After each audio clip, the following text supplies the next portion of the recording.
जिनके लिए हम बहुत घंटों से 10 बजे से 7-8 बजे से सब लोग लगे हुए हैं। मैं आग्रह करता हूँ यशस्वी तुषार गांधी जी का आप लोग तालियों के साथ उनको स्वागत के साथ लाइए। ऐसी ताली से काम नहीं चलेगा, एक जोरदार ताली होनी चाहिए। तुषार गांधी जिंदाबाद, तुषार गांधी जिंदाबाद। अब अनवर आलम साहब सम्मानित करते हुए अब आइए तुषार गांधी जी से सब लोग अपना अपना जगह हम करवाएंगे। सब लोग अपना अपना जगह ले लीजिए और तुषार गांधी जी से सुनिए।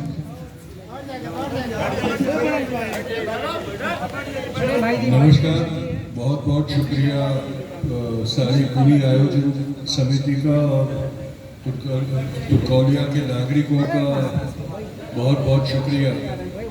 पिछली बार जब मैं बदलो बिहार नई सरकार के यात्रा में आया था यहाँ, तो एक तरीके से हमको हमारे विचार बोलने न देने की मंशा से हमारी सभा का को यहाँ उद्ध्वस्त करने का किसी ने बीड़ा चाहता था। और आज आपने उस विचारधारा को एक ऐसा जवाब दे दिया है कि चंपारण पहले भी सत्याग्रह की मातृभूमि थी और आज भी सत्याग्रह की क्रांति करने से वो हिचकिचाएगी नहीं, क्योंकि जो आपने जो जवाब आज आपने दिया है उससे ये मालूम पड़ता है कि चंपारण का बापू के साथ कितना गहरा रिश्ता था। और वो व्यक्ति, जैसे सुनीलम जी ने कहा कि एक व्यक्ति के साथ की बात नहीं थी, एक विचार के साथ का लगाव था और वो विचार आज भी जीवित है। और उसको समर्थन में आप लोग सब, जो बापू ने कहा था कि भारत का दिल और हृदय वहाँ बसता है जहाँ सबसे गरीब आदमी बसता है, उसकी झोपड़ी में वो रहता है और उसकी हमने हिफाजत करनी चाहिए। उसकी ताकत के कारण ही भारत को आज़ादी मिली है, वो आज़ादी टिकेगी। और वो आपने साबित किया है कि चंपारण से आज भी अगर आज़ादी को ख़त्म करने का कोई भी साजिश की जाती है तो उसको ख़त्म करने, उसका विरोध करने के लिए चंपारण से ही वापस क्रांति खड़ी हो गई। बहुत बहुत शुक्रिया आप सबका जो आपने ये मैं व्यक्ति हूँ, इसलिए व्यक्ति का सम्मान आप भले करते हो, लेकिन आपने सम्मान किया है बापू के विचार का और उसके लिए मैं आपका ऋणी हूँ। बहुत बहुत शुक्रिया। ये दौर जिस दौर से हम गुजर रहे हैं उसके बारे में चिंतित होना बहुत ज़रूरी है। और मुझे याद आ रहा है कि आज़ादी के पहले भी ऐसी ही एक योजना जो ब्रिटिश सरकार ने की थी, उसके खिलाफ भारत में बहुत बड़ा आंदोलन खड़ा हुआ था। ब्रिटिश सरकार ने भारत में सुधार करने के लिए, कथित सुधार करने के लिए एक कमीशन भेजा ब्रिटेन से हिंदुस्तान। उसका नाम था साइमन कमीशन, क्योंकि साइमन नाम का एक व्यक्ति उसका सरबराह था। पर उसमें हिंदुस्तान से किसी भी हिंदुस्तान के नागरिक को, किसी भी हिंदुस्तानी को उसमें स्थान नहीं दिया गया था। और इसलिए उस वक्त के जो सारे नागरिक थे, जो सारी पक्ष थे, उन्होंने उसकी मुखालिफत की थी, उसका विरोध किया था और बहुत बड़ा जन आंदोलन खड़ा हुआ था। साइमन गो बैक के नाम से, साइमन चले जाओ के नारे के साथ वो आंदोलन किया गया।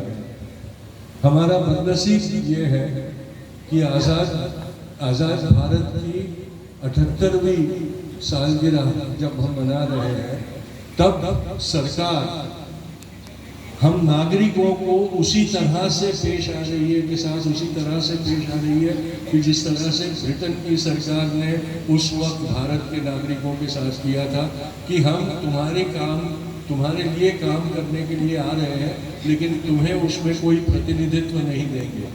ये जो सर वाला मामला है, जो CAA NRC वाला मामला है, ये सारे मामलों में भारत की सरकार उसके नागरिकों को कहती है कि हम जो कहेंगे वो ही आपको मानना होगा, उसमें आपकी आवाज़, आपके की बातों का कोई महत्व हम नहीं रखते हैं, हम मानते भी नहीं है। इसीलिए आज़ाद हिंदुस्तान में जब पहला आम चुनाव हुआ था तो सरकार ने ये तय किया कि भाई 18 साल से, तब 21 साल था, 21 साल का जो भी नागरिक होगा उसको मताधिकार दिया जाएगा, उसमें कोई भेदभाव नहीं किया जाएगा, कोई तफावत नहीं किया जाएगा। अगर वो 21 साल का है तो उसे मताधिकार मिल जाएगा और कोई प्रश्न नहीं पूछा जाएगा।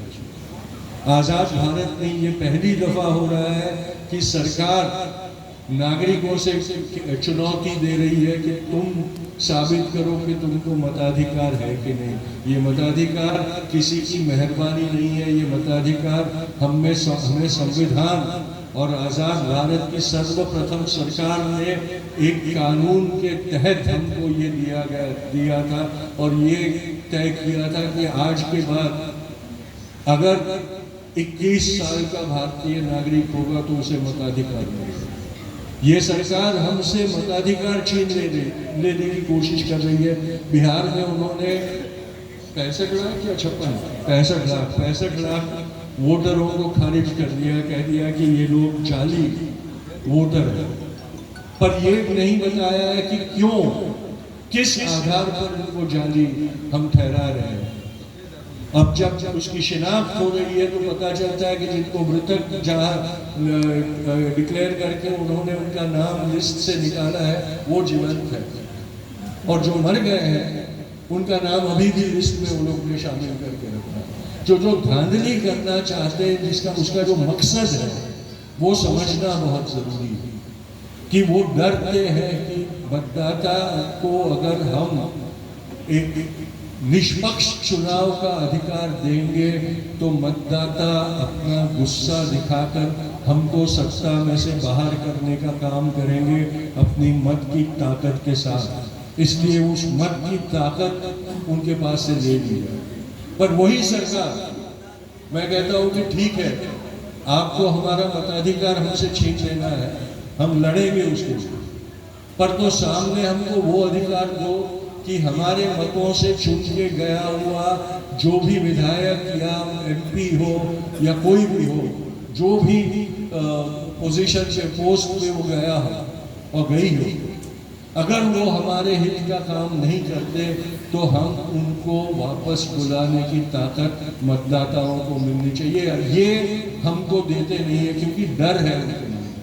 तो एक तरफ से वो लोग हमारा मत का अधिकार और हमारे मत की शक्ति को खत्म करने की काम कर रहे हैं, और दूसरी तरफ से उनके कुकर्मों की सजा हम ना दे सके इसलिए उस अधिकार से भी हमको वंचित रखना चाहते हैं। ये हमें समझना बहुत जरूरी है कि किस तरह से इस लोकतंत्र को वो लोग खारिज और पंगु बनाने की कोशिश कर रहे हैं, और ये वो लोग कर रहे हैं जिन्होंने कभी भी लोकतंत्र पे विश्वास या भरोसा नहीं रखा, जिनको कभी भी लोकतंत्र मान्य नहीं था। आज़ादी के फौरन बाद RSS और हिंदू महासभा के सरगनाओं ने 4 राजाओं के साथ मिलकर एक साजिश की थी कि हिंदुस्तान की सरकार का तख्ता पलट करके एक हिंदू राष्ट्र का निर्माण करके लोकशाही को खत्म करके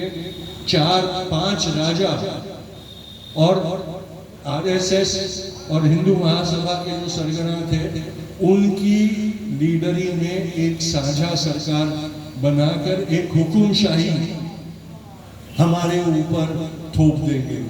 और उस साजिश की शुरुआत बापू की हत्या से वो करने वाले थे। हत्या तो उन्होंने करवा दी, उसका बीड़ा नथुराम गोडसे ने भले झड़का, लेकिन उसको हत्या करने का आदेश RSS और हिंदू महासभा ने दिया। RSS की ये फितरत रही है हमेशा कि वो अपना जो मैला काम होता है वो दूसरों से करवाता है ताकि उसके ऊपर कोई इल्ज़ाम ना डाल सके। लेकिन सरदार पटेल ने एक खत लिखकर ये साबित कर दिया था कि बापू की हत्या करने वाले यही जो आरएसएस हिंदू महासभा के कट्टरवादी है, उन्होंने ही बापू की हत्या की है। और इसीलिए सरदार पटेल के सुझाव पर आरएसएस के ऊपर पाबंदी लगाई गई थी, उसको बैन किया गया। ये प्रधानमंत्री हर चीज के लिए पंडित नेहरू को दोष देते हैं। पंडित जी एक उदारवादी लोकशाही में मानने वाले नेता थे और वो मानते थे कि सबको अधिकार होने चाहिए, सबको स्वतंत्रता होनी चाहिए अपना अभिप्राय, अपना मत देने की। और इसलिए उनके आग्रह पे आरएसएस के ऊपर से प्रतिबंध हटा दिया गया। प्रधानमंत्री नरेंद्र मोदी हमेशा कहते हैं ना कि सरदार पटेल अगर प्रधानमंत्री होते, पहले प्रधानमंत्री होते तो ऐसा होता, सरदार पटेल पहले प्रधानमंत्री होते तो वैसा होता। मैं उनको याद दिलाना चाहता हूँ कि सरदार पटेल अगर पहले प्रधानमंत्री बने होते और आपने बापू का कत्ल करवाया होता तो सरदार पटेल ने आपको नेस्त नाबूद कर दिया होता, आप प्रधानमंत्री नहीं बन पाए होते। पंडित नेहरू का ये एहसान आप भूलिएगा मत। ये आरएसएस वाले को जानना बहुत जरूरी है, क्योंकि एहसान फरामोश लोग हैं और हमेशा अपनी खुदगर्जी में काम करते हैं। पिछली बार हम आए थे, उसके बाद प्रधानमंत्री ने मोतिहारी से अपना चुनाव का जो प्रचार की सभाएं थी वो शुरू की थी और अपनी आदत के मुताबिक पिछले वादों को भुलाकर नए वादे करके गए। मुझे लगता है उन्होंने मोतिहारी को ये आश्वासन दिया है कि उनकी सरकार मोतिहारी को मुंबई बना देगी, ऐसा कुछ कहा है ना। पिछले 3 दिनों से मुंबई ठप पड़ा है, डूब गया है। इतनी बारिश हुई है कि मुंबई की सड़कें पानी के अंदर चली गई है, उसकी ट्रेनें चल नहीं रही है।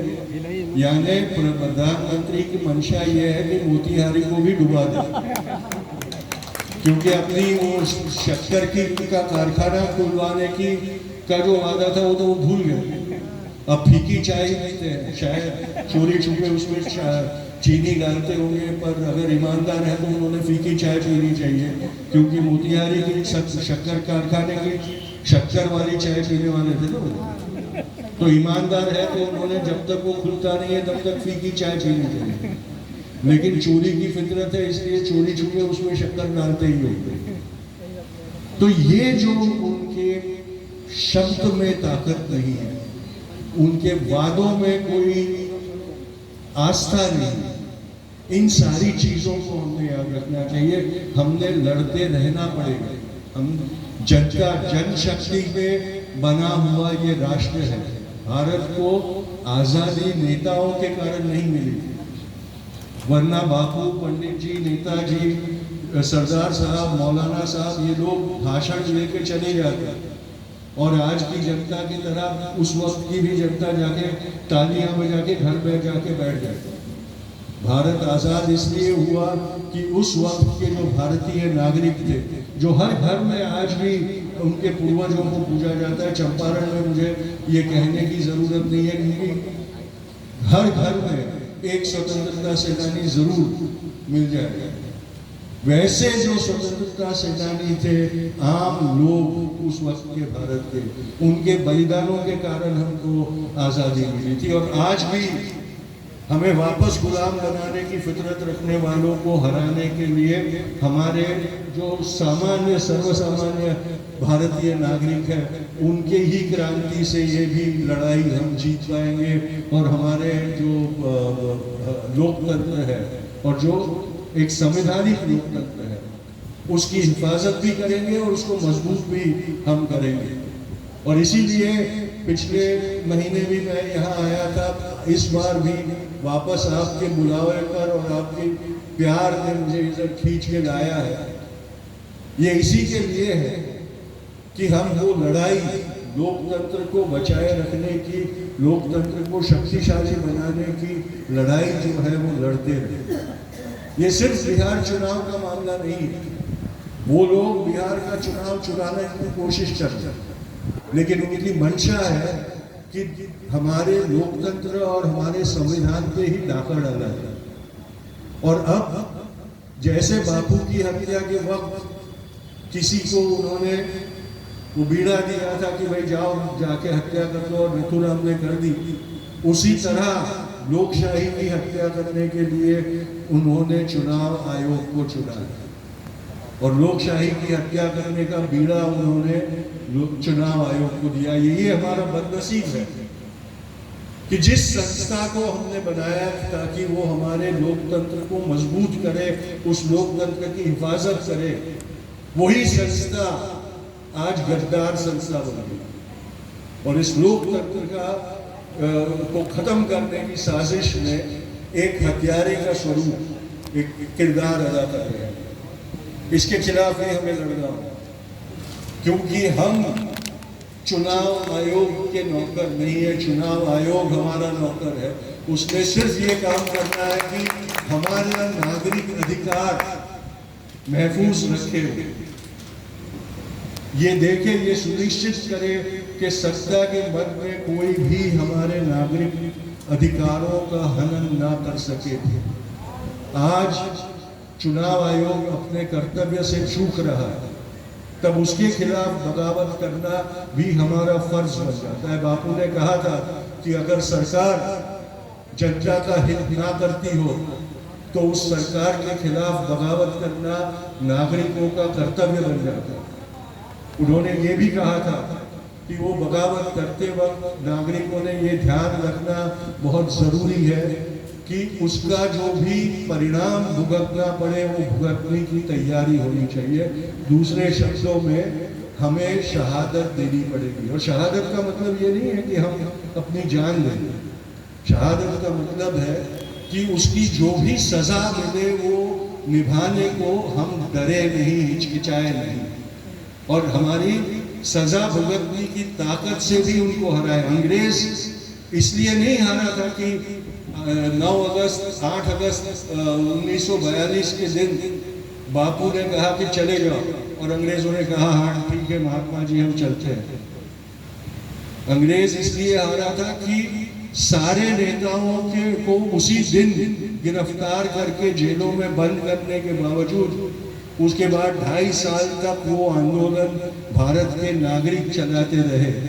अंग्रेज भारतीयों को गिरफ्तार करती रही और नागरिक रास्तों पे उतरते रहे। एक वक्त ऐसा आया कि अंग्रेजों के पास जेल नहीं बची थी कि कहाँ इनको हम गिरफ्तार करके रख सके। तब उनको ये ज्ञात हुआ कि अब हम इनके ऊपर राज नहीं कर सकते, अब ये लोगों ने अपने आप को स्वतंत्र कह दिया है और हमारी गुलामी करने से इनकार कर दिया। आज जिन्होंने पूरे आज़ादी के जंग के दरमियान अंग्रेजों के तलवे चाटे और अंग्रेजों की गोद में बैठकर आज़ादी की लड़ाई को कमजोर करने की साजिशें करते रहे, वो आरएसएस के लोग सत्ता में रहे, वो अंग्रेजों से कम नहीं। और इस बार हमारी लड़ाई अंग्रेजों के साथ की लड़ाई से भी ज्यादा बलिदान मांगेगी, क्योंकि हमको हमारे ही लोगों से लड़ना। तब तो हम परदेशियों से लड़ रहे थे जिनका एक मुल्क था, उनको पता था कि हम चले जाएंगे। हमारी लड़ाई का मकसद ये नहीं है कि हम किसी को देश निकाला दे, जैसे वो लोग हमको कहा करते हैं ना हमेशा, पाकिस्तान चले जाओ, यहाँ चले जाओ, वहाँ चले जाओ। हम किसी को ये नहीं कहते कि आप कहीं चले जाओ, हम उनको कहते हैं बिगड़े हो सुधर के आपको हम गले लगा देंगे। जिस दिन आप सुधर जाओगे हम आपको गले लगा लेंगे, क्योंकि आपको हमारे भाई का है, हमें आपसे दुश्मनी नहीं है। आपको दिमाग पे छाए हुए मैल को साफ करने की क्रांति लड़ने का हमने बीड़ा उठाया, तो वो दिमाग का मैल निकालना होगा हमें, और उसके लिए हम सब ने लड़ते रहना होगा। यही संदेश लेके हम वापस बिहार में आए हैं और यही संदेश लेकर हम आगे बढ़ने वाले हैं। सर की लड़ाई हमारे नागरिक अधिकारों की सुरक्षा की लड़ाई, और सर लादने की साजिश आज़ाद हिंदुस्तान को वापस गुलाम बनाने की साजिश है। इन दो साजिशों में कौन सी सफल होती है वो हम पर आधारित रहेगी। कौन लड़ेगा? हाथ उठाओ। सरकार कौन बदलेगा? जिम्मेदारी किसकी है? बहुत बहुत शुक्रिया। जय हिंद।